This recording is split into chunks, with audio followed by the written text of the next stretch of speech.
السلام عليكم ورحمة الله وبركاته. اخواتي المغاربة في كل مكان، اهلا وسهلا بكم. هنتكلم في الفيديو ده اللائحة الرسمية للمنتخب الوطني المغربي لأقل من 20 عام لخوض بطولة كأس العالم تشيلي 2025. انتوا عارفين منتخبنا المغربي واقف في المجموعة الثالثة، تعتبر من أقوى مجموعات هذه البطولة، اللي هي البرازيل والمكسيك وأسبانيا.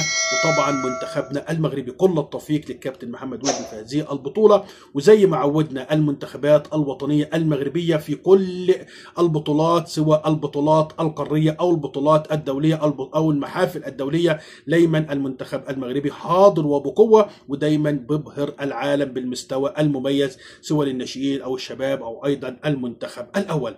أنا هقول لكم برضو يعني سريعا كده المجموعات الستة. المجموعة الأولى تشيلي ومصر واليابان ونيوزيلندا. المجموعة الثانية كوريا الجنوبية وبنما وباراغواي وأوكرانيا. المجموعة الثالثة البرازيل والمكسيك والمغرب وأسبانيا. المجموعة الرابعة الأرجنتين واستراليا وكوبا وإيطاليا. المجموعة الخامسة فرنسا وكولدونيا الجديدة وجنوب أفريقيا والولايات المتحدة. والمجموعة السادسة كولومبيا ونيجيريا والنرويج والسعودية. البطولة طبعا هتنطلق خلال الشهر الجاري من يوم 27/9 إلى 19/10. كل التوفيق للكابتن محمد وهبي اللي أعلن النهاردة اللائحة النهائية للمنتخب المغربي لأقل من 20 عام.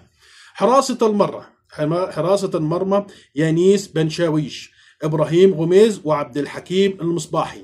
خط الدفاع محمد كبداني واسماعيل بعوف وحمزة كاتون وعلي معمر ومحمد طه واسماعيل بختي وفؤاد زهواني. خط الوسط نعيم بيار وسعد الحداد وحسام الصادق وياسين خليفة وأنس تاجورد. خط الهجوم إلياس بمسعودي ويونس البحراوي ومحمد الحموني وعثمان معمى وياسين جسيم ومحمد ياسر زبيري. ده اللي طبعا اللائحة الرسمية أو اللائحة النهائية للمنتخب المغربي لأقل من 20 عام. كل التوفيق بإذن الله للكابتن محمد وهبي، وإن شاء الله يتخطوا هذه المجموعة. الكل بيقول مجموعة صعبة، والكل بيقول صعب جدا المنتخب المغربي يتخطاها، لكن دايما هو حاضر وبقوة في كل البطولات. شفنا منتخب الأول ووصوله إلى رابع العالم، وكان خطوة وهيلعب نهائي كأس العالم الماضي في قطر. وشفنا ايضا منتخب الناشئين وحصوله على بطوله كاس افريقيا وطبعا والسيدات. وهنشوف ان شاء الله منتخب الشباب اللي هو كان وصيف بطوله كاس افريقيا الماضيه. كل التوفيق ان شاء الله تعالى لاسود الاطلس الشباب.